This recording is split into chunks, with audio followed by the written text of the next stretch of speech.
자, 우리 부상당한 공격수들이 좀 있습니다만 또 김민재는 이번에도 유로파 경기가 기대가 됩니다. 이번 주 주중입니다. 유로파 리그 경기가 기대가 돼요. 왜냐하면 터키 리그보다 어쨌든 유럽 대항전에서의 모습은 그때부터는 많은 이들이 주목하는 경기이기 때문에 지금 정도 잘하면 난 별 문제 없을 거라고 보거든요. 그리고 이강인 선수는 또 마요르카에서 데뷔전을 가졌어요. 그래서 이 얘기를 우리가 묶어서 해보겠습니다. 일단 김민재부터 가죠. 일단 페네르바체 이적 후의 첫 풀타임 경기입니다. 네. 왜냐하면 첫 번째 경기는 마지막에 한 10분, 15분 정도 일찍 교체 허지돼서 휴식을 취했었고 두 번째 경기는 아무래도 올해 들어서 실전 경기 많이 뛰지 않았기 때문에 쥐가 났었어요. 그래서 도중에 좀 나갈 수밖에 없었는데 A매치에서 이제 김민재 선수의 활약이 진짜 뭐 독보적 그 자체라는 걸 우리가 보고 왔잖아요. 그리고 터키로 돌아가서 드디어 풀타임 경기를 뛰었습니다. 그러니까 저는 저번에도 얘기를 했지만 나는 어떤 의미에서는 지금 우리나라 대표팀의 에이스는 손흥민보다도 김민재라는 생각이 들어요. 나 그럴 수 있다고 봐요. 공격진에서 그리고 이끌고 있는 게 손흥민 선수인 거는 뭐 무조건 맞습니다만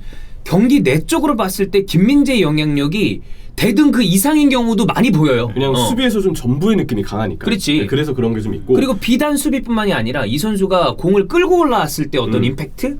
그리고 최종 예선에서는 우리가 계속 공격해야 되는 경우가 많은데 느낌상 김민재 하나 그 딱 두고서 골키퍼도 올라가도 될 것 같아. 네. 김승규도 올라가서 공격해라. 진짜 그 정도야 진짜. 진짜. 진짜 개오바싸네. 야, 솔직히 인정 아니냐? 진짜. 야 뒤에서 다 해 혼자. 야 네. 벌써 알리송이에요? 손만 못 쓰는 거지. 이런 얘기 드린 건 죄송하지만 김승규 올라가면 항상 안 좋은 기억이 있거든요. 만약에 비가 오거나 예. 부산 팬들이 대노할 겁니다. 그런 뭐 이런 어쨌든. 네. 이 김민재 선수가 이제 시바스 스포르전 백스리의 가운데로 이제 선발로 나와서 팀은 1대1로 비겼고요. 페네르바체는 현재 3승 1무로 3위에 자리를 하고 있습니다. 키퍼가 좀 아쉽게 실수를 해가지고 좀 이상하게 그거를 막 이렇게 해서 PK를 솔직히 퇴장 안 당한 게 용한 거예요. 진짜 그런 장면이 있었고, 자 김민재 선수 스탯을 소개해드릴게요. 패스 시도 81번에 성공 75번. 6번 빼고 다 성공했어요. 93%네. 이거는 김민재 선수 치고 높은 거예요. 왜냐하면 김민재 선수가 생각보다 아주 도전적인 패스를 쏘는 맞아요. 편이기 때문에 패스를 많이 하는 편이니까. 센터백 치고는 빌드업에 많이 관여되는 선수들이 이 패스 성공률이 낮을 때가 있잖아. 그런 케이스인데 이번에는 높은 거야. 아니 그래서 첼시도 티아고 실바 가끔 보잖아요. 그러면 뭐 85% 이렇게 나올 때 있어요. 반다이크도 그럴 때가 있어요. 맞아요. 왜냐면 전방으로 찔러주는 패스들을 하니까. 근데 이제 그게 아주 기가 막힌 공격으로 연결되는 경우들이 꽤 있죠. 전북 때부터 김민재 선수의 그 습관이 잘 들여진 것 같아요. 전방으로 웬만하면 볼을 맞아. 전지 패스를 보내기 뒤로 때문에 가는 게 아니야. 그때부터 이제 팀의 템포를 좀 끌어올리는 상황이었는데 롱 패스도 많이 시도하는 선수지만 93%의 성공률이 찍혔다는 것에 의의가 있고 태클 시도 2번, 성공 2번, 공중볼 경합 시도 3번, 성공 3번. 다 100%네. 네, 100%고 경합 성공 6번, 클리어링 3번, 그리고 드리블 성공 1회까지 좋은 모습을 보여줬습니다. 무엇이 좋았는지를 보면 몇몇 장면들이 생각이 나는데 볼에 대한 예측이 일단 기본적으로 좋아서 세컨볼이 흐르거나 볼이 조금 애매하게 흘렀을 때 이에 도전하는 속도가 되게 빨랐어요. 그래서 볼 처리를 하는 모습을 보면 클리어링이 확실하거든요. 그리고 이번에 어떤 장면이 있었느냐, 그 볼이 오른쪽에 가까운 발이 아니고 먼쪽 발로 처리하는 그 백숏이라는 부르는 그 개인기. 네네네. 그 개인기랑 비슷하게 상대 수비가 오일 때 일단 먼저 왼발을 먼저 앞으로 집어넣은 다음에 오른발로 백숏을 하면서 왼쪽에 있는 동료한테 볼을 보내더라고요. 그것도 이제 호두가 자주 하는 거죠. 맞아요. 맞아요. 호날두가 자주 하는 건데 이 백숏 비슷한 기술로 옆 동료에게 패스를 하면서 좋은 클리어링을 보여줬다. 그리고 수비 시야가 워낙 넓어서 상대보다 빠르게 수비 포지셔닝을 잡는데 그 스루 패스 침투될 때 일부러 김민재 선수가 미리 예측하고 상대 공격수가 뛰어들 때 자기는 옵사이드 라인 형성하려고 앞으로 딱 뛰어들어요. 그래서 옵사이드 함정을 빠뜨리면서 수비를 해냈던 장면도 있었고요. 볼 운반, 상대 박스 근처까지 볼을 운반한 장면이 하나 있었습니다. 어제 그 리즈 리버풀의 마티비 그랬듯이 김민재 선수도 쭉 올라와서 어쩌면 도움까지 기록할 수 있는 장면 하나 만들었고 클리어링과 전진 패스까지 인상적인 모습을 가득 안겨줬던 경기였어요. 순간적으로 센터백이 올라오면 어제 마팁이 딱 그랬잖아. 어시스트 했을 때, 그러니까 기점되는 패스를 했을 때 맞아요. 이러면 마크맨이 없어져요. 훅 올라올 때. 김민재가 근데 이런 모습을 자주 해요. 그런 거 좀 많이 시도하죠. 그래서 왜 웃죠? 나 여기 자꾸 리디고가 생각나가지고. 그 슈팅 되는 거? 존나 올라와가지고. 첼시랑 빌라전에서 딱 올라오더니만 그냥 공을 느낌이 이건 슈팅이 아니야.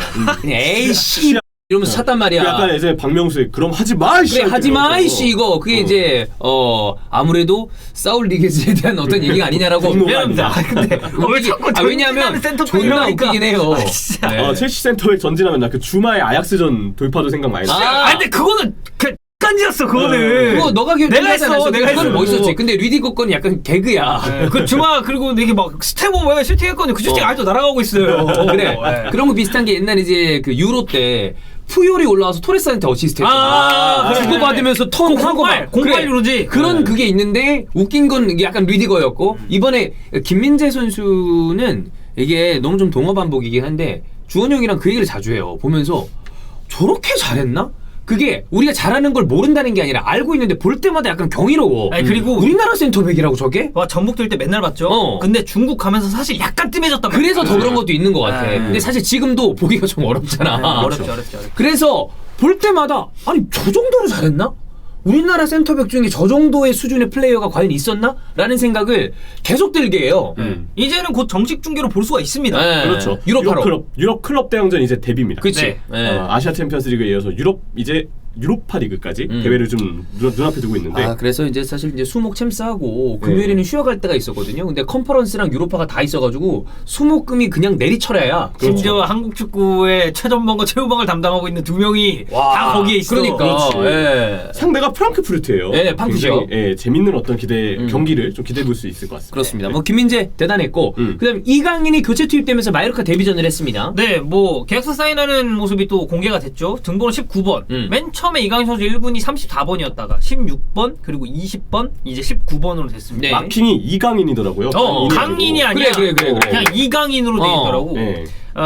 이 마요르카가 이강인을 영입한 것 자체에 대해서 이 현지 쪽에서도 반응 자체는 긍정적인 게 많더라고요. 그 이제 폭스 스포츠 스코카 그리고 이제 이쪽에서 라리가 좀 담당하고 있는 앤드류 밀러라는 기자가 마요르카 영입 되게 적절했고 라리가에서 가장 밝은 젊은 국가대표 중 한 명을 영입하면서 멋지게 마무리를 했다. 이강인을 내보내기로 한 발렌시아의 끔찍한 결정은 확실히 마요르카 쪽에 이득이 됐다. 네. 표현을 했습니다. 그리고 루이스 가르시아 감독도 경기 전에 이강인 상태 좋다. 선발로 나설 수도 있고 벤치에서 스타트할 수도 있다. 피지컬적으로도 괜찮고 이 피지컬적으로 괜찮다는 건 피지컬이 좋다라는 게 아니라 몸 상태가 지금 핏이 좋다. 네. 그리고 멘탈적으로도 충분히 팀에 기여를 할 수 있다라고 했는데 괜찮았죠. 빌바오전에 나왔습니다.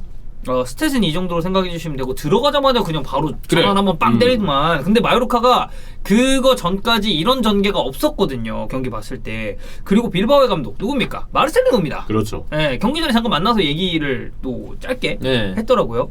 그 이강인 선수가 예전에 마르셀리노 감독 있을 때 발렌시아에서 1군으로 처음 승격해서 훈련했잖아요. 근데 그 훈련 엄청 힘들었다고 그래? 했었어요. 그래가지고 이제 그때 잠깐 얘기할 때 그런 얘기 했던 것 같아요. 그때 처음 올라갔을 때 훈련 진짜 빡세더라. 힘들었다라고 얘기를 했는데 또 이제 오랜만에 어떻게 보면 이제 본인을 1군으로 또 이렇게 그죠? 끌어올려준. 그렇죠. 맞아요. 데뷔시킨. 감독을 만나서 예. 간단하게 얘기를 나눴고 이강인 선수가 들어가면서 이런 좌우전환 템포가 상당히 마요르카가 좋아졌습니다. 그러니까 이적 후 뭐 첫 경기다 보니까 그리고 소환 시간 자체가 한 18분 정도다 보니까 뭐 그렇게 많은 것을 보여주진 못했지만 저는 이 정도라면 이렇게 쭉 그리고 감독 인터뷰 봤을 때 이거는 감독 픽이라는 생각이 계속 들다 보니 이거는 이강인 선수가 앞으로도 좀 많은 경기를 소화할 수 있지 않을까 싶습니다. ESPN 쪽에서 기사가 하나 나왔는데 이강인 선수랑 이 쿠보다 케오사 이 두 명 한일 듀오를 좀 기대하는 그런 내용의 기사를 썼더라고요. 근데 쿠보는 나 올림픽 갔을 때 일본 식당이 저희 바로 옆이었거든요. 그래서 아침에 일본 선수 내려가는 걸 항상 봤어? 봐요. 근데 쿠보는 내가 생각했던 것보다 좀 더 왜소하긴 하더라고. 조그매 보여. 그러니까 이게 피지컬적으로는 좀 작은 느낌이잖아. 네. 근데 이강인 선수도 사실 막 피지컬이 막 크고 이러진 않죠. 않잖아요. 근데 등판이나 이런 거는 예전보다 확실히 좀 넓어지고 있는 것 같은데. 맞아요. 그래서 이강인과 쿠보, 한국과 일본의 듀오는 지금 이 라리가에서 증명해야 될 점이 있다라는 표현을 썼습니다. 쿠보는 마요르카 임대 시절에 굉장히 성공적인 시즌을 보냈지만 비아레알 헤타페에서 깊은 인상을 남기지 못했고 결과적으로 이 로스 블랑코스, 이 레알 마드리드에서 뛰고 싶은 그의 꿈은 이루어지지 않았다. 네. 이강인의 경우에는 발렌시아가 바이아웃 8천만 유로를 삽입하면서 엄청난 기대를 품었던 자원이다. 쿠보는 윙에서 플레이하는 것을 좋아하고 10번 롤까지도 소화할 수가 있다. 이강인의 경우에는 이런 탁월한 비전 그리고 창의성이 이강인 선수를 플레이메이커로서 좀 적합하게 만들 거다. 이강인은 훨씬 다재다능할 것이라는 전망을 했습니다. 그러면서 이 포지션에 관련된 얘기를 했는데 양 측면의 배치가 될 수도 있다. 근데 마요르카에서 가장 빛날 수 있는 적합한 포지션은 중앙 공격형 미드필더다라는 언급을 또 했습니다. 다 같은 생각을 하고 있으니까 그렇죠. 이강인에 대해서는 중앙에 나왔을 때 훨씬 더 좋은 플레이를 보였었고 이 선수의 여러 가지 플레이 성향이랑 전방을 바라보는 그게 가운데 있을 때가 빛나요. 맞아요. 네, 그래서 저는 이제 중앙에 좀 계속적으로 나와서 잘해줬으면 좋겠고 이강인 선수의 뭐 우리가 장점으로 뭐 탈압박이 좋고 뭐 이제 뭐 패스나 네. 이런 길을 보는 게 좋다고 생각하는데 저는 솔직히 말해서 이강인 선수의 어떻게 보면 지금까지 클럽에서 숨겨진 장점은 전 오히려 골 결정력이 될 수 있다고 보거든요. 국가대표나 이번에 뭐 올림픽이나 이런 데서 뭔가 결정 지어줘야 될 때 그치. 결정 짓는. 그래서 저는 충분한 기회가 더 보장이 된다면 지금까지 넣었었던 골보다 더 많은 골을 기대해도 좋을 것 같아요. 정교한 킥이 있으니까요. 성향은 좀 다릅니다. 성향 많이 다르죠. 많이 다른데 저는 세컨톱 스타일의 이 공격형 미드필더들, 세컨톱에 가까운 선수들은 결국에 박스 타격이 되는 게 중요하다고 생각을 하거든요. 포워드 성향이 있는, 예를 들어 제임스 메디슨, 좀 다르지만 킥에 장점이 있다는 부분에서 굉장히 또 유사한 부분이 있고, 제임스 메디슨은 나는 좋은 게 결국에 생산력이 좋은 스타일의 선수잖아. 이강인도 그게 는다면 또 다른 종류로 이 선수에게 길이 더 크게 넓게 열릴 수도 있다고 봐요. 맞아요. 네. 그래서 이제 ESPN에서 마지막으로 한 말이 두 선수가 그라운드를 밟는 게 비단 마요르카뿐만이 아니라 한일 양국 국가대표 그리고 나아가서는 아시아 축구 전체에 굉장히 좋은 소식이 될 수 있다 라는 얘기를 했습니다. 그렇습니다. 김민재나 이강인이나 김민재는 글쎄요, 페네르바체에서 뭐 이 페네르바체라는 클럽 자체도 명문 클럽이기 때문에 뭐 쭉 커리어를 이어가는 것도 좋겠지만 이 선수의 여태까지 행보로 봤을 때는 한 번 더 또 이 새로운 도전을 할 가능성이 있는데 지금 정도면 나는 솔직히 걱정을 안 합니다. 그냥 바로 할 것 같은 느낌이거든. 이제 유럽 클럽 대항전은 어쨌든 스카우터들이 많이 주목하는 그거 경기니까 보니까. 좀 유럽파가 중요하겠죠. 그렇죠. 이강인 선수는 사실 규모로 봤을 때 발렌시아보다 마요르카가 좀 작은 클럽이잖아. 그렇죠. 근데 여기서 쭉 어떤 플레이를 해준다면 이후에 또 다른 한번 스텝업을 하기에 지금의 이 상황이 되게 괜찮은 것 같아요. 그리고 뭐 쿠버랑 보는 것도 또 재밌으니까. 재밌어요. 중앙에서 계속 기용을 이번 시즌에는 나는 2,500분 이상 나왔으면 좋겠어. 그거면 충분하지 않나.